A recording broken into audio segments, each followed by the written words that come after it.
Hi friends, പുതിയൊരു വീഡിയോയിലേക്ക് സ്വാഗതം. ചാനൽ ആദ്യമായിട്ടാണ് കാണുന്നതെങ്കിൽ ഒന്ന് സബ്സ്ക്രൈബ് ചെയ്തേക്കണേ. മീനിനൊക്കെ ഇപ്പോൾ എന്താണ് വില? ഭയങ്കര വിലയാണ്. ഞാൻ ഒരു മീനാണ് ഉണ്ടാക്കാൻ പോകുന്നത്, അതും കുഞ്ഞിന് വേണ്ടിയാണ്. 3 വയസ്സായെങ്കിലും അവൻ ഒന്നും കഴിക്കില്ല, ഒരു ആഹാരവും അവന് ഇഷ്ടമില്ല. മീൻ അപ്പോൾ ഞാൻ ഇന്ന് ഈ നല്ല ഫ്രഷ് ആയിട്ടുള്ള മീനായതുകൊണ്ട് അത് ഉണ്ടാക്കി കൊടുക്കാമെന്ന് വെച്ചു. എരിവില്ലാതെയാണിത് ഉണ്ടാക്കുന്നത്. അയലയും ചൂരയും മത്തിയും ഒക്കെ കുട്ടികൾക്ക് വളരെയധികം നല്ലതാണ്. കുട്ടികൾക്കല്ല, വലിയവർക്കും നല്ലതാണ്. ചിലർക്കൊക്കെ അയലയിൽ നിന്ന് അലർജി ഉണ്ടാകും. അപ്പോൾ അത് കുട്ടികൾക്കാണ് കൊടുക്കുന്നതെങ്കിൽ ആദ്യം വളരെ കുറച്ച് കൊടുത്ത് നോക്കുക. അത് കുഴപ്പമൊന്നും ഇല്ലെങ്കിൽ മാത്രം വീണ്ടും കൂടുതൽ കൊടുക്കാം. ചൂട് സമയമായതുകൊണ്ട് മുട്ടയും ചിക്കനും ഒന്നും അങ്ങനെ കൊടുക്കാറില്ല. ആര്യയുടെ ഭക്ഷണ കാര്യത്തിൽ എനിക്ക് ഭയങ്കര ടെൻഷനാണ്. എന്ത് കൊടുത്താലും വേണ്ട. ആകെ കഴിക്കുന്നത് എന്താണെന്നല്ലേ, മട്ടൻ്റെ സൂപ്പ്, അത് കുറച്ച് കുടിക്കും. അതാണ് ഇഷ്ടമുള്ള ഒരു സാധനം. വേറെ ഒന്നും തന്നെ ഇഷ്ടമില്ല. അതും എടുത്തുകൊണ്ട് നടന്ന് അവിടെ ഇവിടെയൊക്കെ കാണിച്ചു കൊടുത്തിട്ടാണ് അതെങ്കിലും കുടിക്കുന്നത്. ആരി ഡിസംബറിൽ വന്നതാണ്. തണുപ്പായതുകൊണ്ട് അവനെ പിന്നെ തിരികെ കൊണ്ടുപോയില്ല. ഇവിടെ ഒരു പ്ലേ ക്ലാസ്സിൽ പോകുന്നുണ്ട്. മീൻ നല്ല വൃത്തിയായിട്ട് ക്ലീൻ ചെയ്തെടുത്തിട്ടുണ്ട്. ഇനി ഇതിലേക്കായിട്ട് കുറച്ച് തേങ്ങ വേണം. ഒരല്പം തേങ്ങ മതി. ഒരു മീനല്ലേ ഉള്ളൂ, അപ്പോൾ കുറച്ച് മതി തേങ്ങ. അതൊന്ന് തിരുമ്മിയെടുക്കാം. തേങ്ങ തിരുമ്മുന്നത് ഭയങ്കര പ്രയാസമുള്ള കാര്യമാണ്. എനിക്ക് തോന്നുന്നത് എല്ലാവർക്കും ഇതുപോലെയാണെന്ന്. ഇനി ഇതിലേക്ക് കുറച്ച് പുളി വേണം. ഞാനിതിപ്പോൾ കുടംപുളിയാണ് യൂസ് ചെയ്യുന്നത്. പിഴിയുന്ന പുളിയാണെങ്കിൽ ഒരു ചെറിയ പീസ് പുളി മതിയാകും. ഇതിലേക്ക് ഞാൻ ഒരെണ്ണമാണ് എടുക്കുന്നത്. അതിനെ 2-3 കീറി എടുത്തിട്ട് നല്ലതുപോലെ ഒന്ന് കഴുകി വൃത്തിയാക്കണം. മണ്ണും ചെളിയും അഴുക്കും ഒക്കെ കാണും.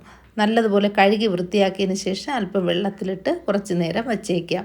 ഇതിലൊരു മുരിങ്ങയ്ക്ക ചേർക്കുന്നുണ്ട്. മുരിങ്ങയ്ക്ക അവന് ഇഷ്ടമാണ്.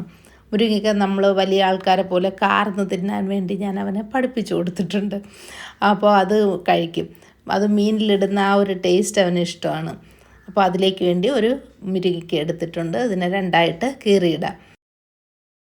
അരയ്ക്കാനായിട്ട് അല്പം മഞ്ഞൾപ്പൊടിയും അല്പം മുളക് പൊടിയും അല്പം മല്ലിപ്പൊടിയും ഒരു ശകലം ഉലുവാപ്പൊടിയുമാണ്.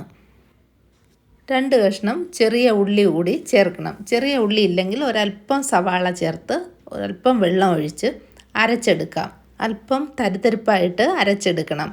നല്ലതുപോലെ അരയണ്ട. അല്പം കറിവേപ്പില കൂടി ചേർത്തൊന്ന് കറക്കിയെടുക്കാം. ഈ അരപ്പ് മുരിങ്ങയ്ക്കയിൽ ചേർക്കാം.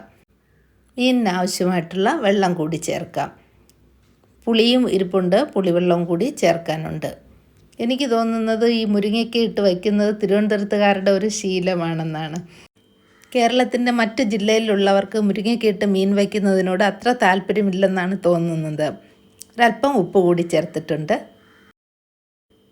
ഇതിനി വേകാനായിട്ട് വയ്ക്കാം. ഒരു ചെറിയ പച്ചമുളക് കൂടി ചേർക്കുന്നുണ്ട്, എരിവുള്ളതല്ല.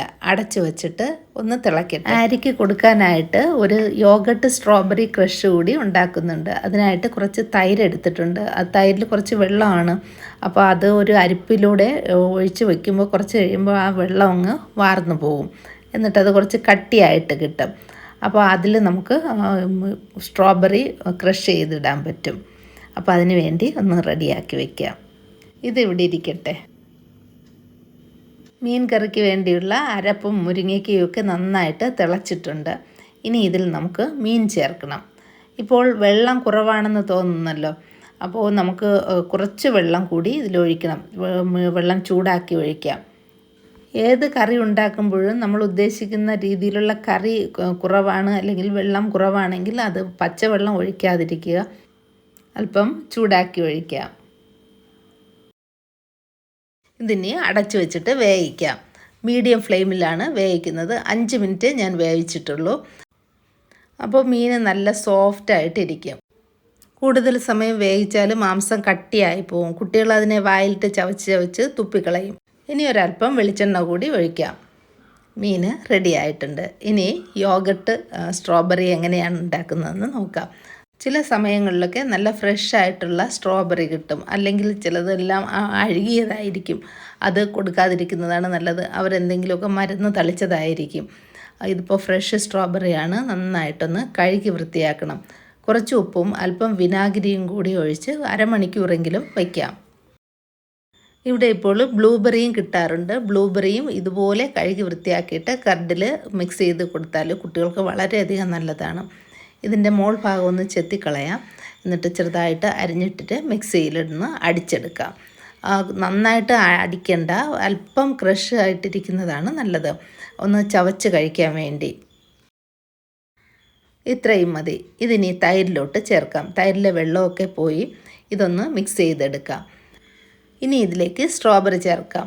പഞ്ചസാരയുടെ ഒന്നും ആവശ്യമില്ല. ഇത് കുട്ടികൾക്ക് കൊടുക്കാനും വലിയവർക്കും വളരെ നല്ലതാണ്, വയറിന് വളരെയധികം നല്ലതാണ്.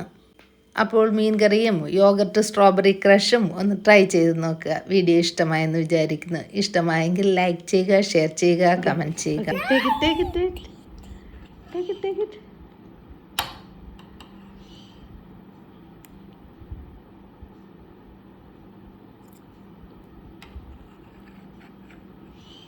Good. Good to taste it. Yummy. Good.